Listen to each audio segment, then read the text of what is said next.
যাই হচ্ছে সেটা একটা রেকর্ড থাকে যাতে পরবর্তীতে কেউ আমাদেরকে প্রশ্নবিদ্ধ করতে না পারে। আমাদের এখানে কোনো ভালো জিনিস তো কোনো দাম নাই এবং সবগুলো নষ্ট হয়। আসলে কন্ট্রোভার্সি জিনিসটা কম বেশি সব দেশেই হয়। আমাদের দর্শক কিন্তু বোকা নেই। আমরা যদি ভাবি যে পাবলিককে আমরা বোকা বানাতে পারবো তাহলে সেটা আমাদের বোকামি, কারণ এতগুলো মানুষের জেনারেল ইন্টেলিজেন্সকে আমরা আন্ডারমাইন করতে পারি না। As an organizer I should not be naming anybody. Controversy করে কেউ পার্সোনাল কানেকশনে যাওয়ার চেষ্টা করেছে, কিন্তু পেরেছে কি? যদি কেউ পারে তাহলে হি ইজ আ জিনিয়াস।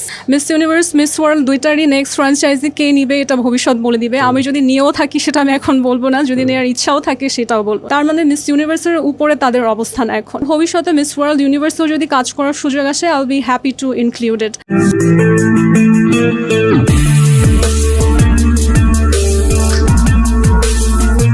আমরা দুজনে অনেক চেঞ্জ হয়েছি। We have both become healthier than before. একটা নতুন পরিচয় হচ্ছে আমি মিস বাংলাদেশ অর্গানাইজেশন এবং মিস বাংলাদেশ ফাউন্ডেশনের চেয়ারম্যান, এবং এটা খুবই সারপ্রাইজিং যে Diana was someone who was encouraging me. এই 27 তারিখে ওর ফ্লাইট ও ফিলিপিন্স যাচ্ছে মিস এশিয়া প্যাসিফিকে অংশগ্রহণ করতে। আমি উইনার হয়েছি, যেটা নিয়ে আমার ন্যাশনাল ডিরেক্টর আমাকে অনেক প্রশংসা করেছে। ওটা পুরাই মুভির মতন একটা ব্যাপার ছিল যে আমাদের বাসা থেকে সে দূরে, সে ওখানকার হলে আছে ডক্টরদের, ও লিটারালি হচ্ছে খাটের নিচে লুকিয়ে আছে। মানে ওকে যে আমরা সবসময় একটু পেঞ্চ করতাম যে এত আদরে পড়ে গেলে ভেঙে যায় ননির পুতুল, she is not. Miss Bangladesh beauty pageant 2024 খুবই ইন্টারেস্টিং অ্যান্ড ডিফারেন্ট একটা প্ল্যাটফর্ম। কম্পিটিশনগুলোতে যে মেয়েগুলো আসে তারা এতখানি সেলফ গ্রুমড হয় এবং এত চেষ্টা করে, এফোর্ট দেয়, মানে সেখানে আসলে একজন উইনার সিলেক্ট করা ইজ ডিফিকাল্ট। আসলে মেয়ে ন্যাশনাল ডিরেক্টর হওয়াটা স্পেশালি বাংলাদেশের ভেতরে যারা প্রোগ্রাম করছে আমার মনে হয় তাদের জন্য খুব দরকার, বিকজ মেয়েদেরকে বাবা মা অনেক সেফ ফিল করবে, কারণ আমাদের দেশে বিউটি প্যাজেন্ট নিয়ে অনেক কন্ট্রোভার্সি, যে এটা যদি স্ট্যান্ডার্ড হয় আমাকে আরো বেটার হতে হবে। আমরা 5টা মহাদেশ কভার করছি। মানে তুমি কন্ট্রোভার্সি নিয়ে একটু বলো, কোজ আমি এটা নিয়ে জানতে চাই, কোজ এই যে ব্যাপারগুলো ঘটে এখানে আমাদের এখানে এবং এখানকার অর্গানাইজার্স যারা থাকে, বা আমার ভয়েসটা হেভি সেক্সি লাগতেছে না বলেন? আমার মনিটর না, আমার আসলে ভয়েস পুরো হ্যাঁ, মানে ভয়েসটা আসলে ভেঙে গেছে।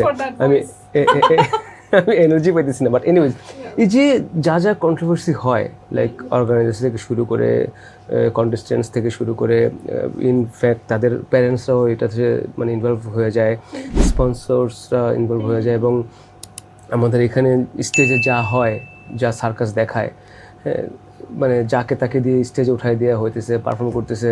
তো এই যে অনেকগুলো পয়েন্ট, তুমি কোনোটা কিন্তু স্কিপ করে যেতে পারবা না, মানে you have to answer like you know precisely. বলো প্লিজ।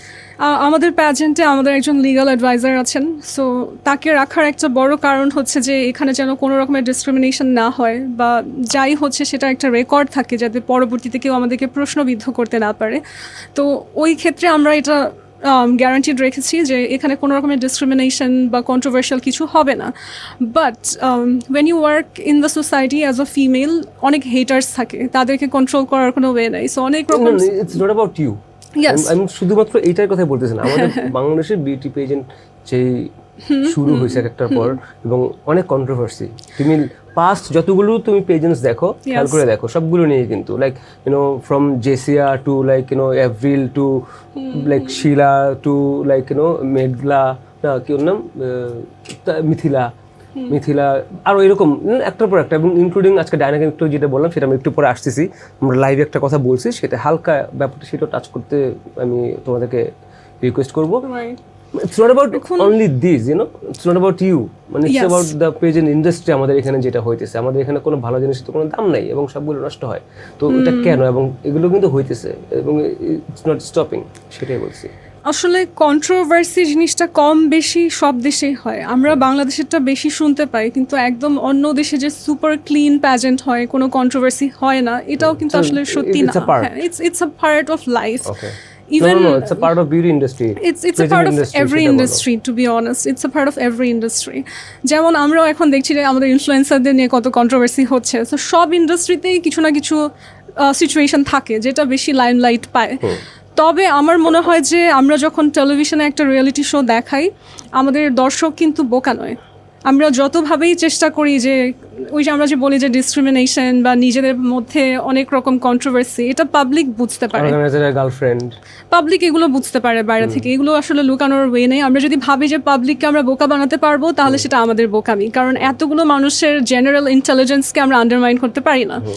এবং আরও একটা ব্যাপার হচ্ছে ইন্টারন্যাশনাল কমিটি যেটা, সেখানে আসলে তাদেরকে ম্যানিপুলেট করা ইজ নিয়ারলি ইম্পসিবল। কারণ এই যে ফ্র্যাঞ্চাইজিগুলো, এটা কেন মেঘনা আলমই করছে, why not somebody else, why couldn't someone else get it? আমিও যখন চেষ্টা করছিলাম ফ্র্যাঞ্চাইজিটি নেয়ার, একই সময়ে কিন্তু মিস ওয়ার্ল্ড বাংলাদেশের ওনারও চেষ্টা করছিল নেয়ার, why couldn't he get it? কারণ এই ফ্র্যাঞ্চাইজিগুলো অনেক রকম মেথড অ্যানালজি ভেতর থেকে মানুষ পায়, এটার উপর বিডিং হয় যে কে কত প্রাইসে নিতে পারবে, অনেক রকম ব্যাপার থাকে। সো চাইলেই যে কোনো কেউ একটা মেজর প্যাজেন্টের ফ্র্যাঞ্চাইজি নিয়ে বসে থাকতে পারে না, এবং সেটাকে সুন্দরভাবে হ্যান্ডেল ম্যানেজ করাও ইজ ইম্পর্ট্যান্ট। যেমন আমি নামে যাব না, you know, public know all the name, মানে আমার as an organizer I should not be naming anybody, but আমরা দেখেছি যে কন্ট্রোভার্সি করে কেউ পার্সোনাল কানেকশনে যাওয়ার চেষ্টা করেছে, কিন্তু পেরেছে কি? নো, পারেনি তো, রাইট? বাট অন্যদেরও চেঞ্জ হইতেছে না, ইয়াস ইয়াস, রুইনিং কিন্তু লিটারালি। এক্স্যাক্টলি। দেখো সেখানে আমার যেটা চেষ্টা, আমি পার্সোনালি কাউকে রেফার করে আসলে আমি আমার একটা হোল ইন্ডাস্ট্রির রেপুটেশন চেঞ্জ করতে পারবো না। আমি যেটা পারবো, একটা স্বচ্ছ সুন্দর প্রোগ্রাম অ্যারেঞ্জ করে একটা এক্সাম্পল ক্রিয়েট করতে, যে আমাদের প্যাজেন্টটা দেখে যাতে মানুষ ভাবে there has been some good changes, এবং এটা যদি পাবলিকলি খুব ভালো জনপ্রিয় হয় এবং মানুষের সাপোর্ট পায়, তখন যারা কন্ট্রোভার্সি করতে চায় বা সেলফ ইন্টারেস্ট গেম খেলতে চায়, তারাও কিন্তু পুশ ফিল করবে যে না, if you want to survive in this industry I'll have to do something better than her. তো ওই ক্ষেত্রে আমার নিজের কাজই আসলে হচ্ছে আমার জবাব। সো আমি এটা খুব বিশ্বাস করি যে your words can never answer anything. If I have to show someone that I am more powerful, আমি গিয়ে যদি তাকে বলি আই এম মোর পাওয়ারফুল, এটা কিন্তু কাজ করবে না। I have to show it through my work. So আমরা মিস বাংলাদেশ বিউটি প্যাজেন্টে একটা না, দুইটা না, তিনটা না, চারটা না, পাঁচটা না, 10টা প্যাজেন্ট নিয়ে কাজ করছি। You can imagine how many countries and how many international committees we are constantly interacting with.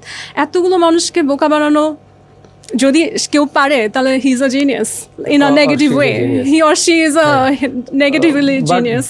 Yes, ধরো আমাদের এখানে আসলে যেগুলো ক্লাটারডলি যেগুলো হয়েছে আসলে, মিস ওয়ার্ল্ড, মিস বাংলাদেশ একটা পর একটা হয়ে গেছে ইনকনসিস্টেন্টলি, যে এই বছর হচ্ছে, 2 বছর হচ্ছে না, আবার হচ্ছে, হবে কিভাবে যে controversy, that's what I am asking. So এখন ও একটা জায়গা থেকে হবে, তুমি সেটা বলতেছো, রাইট?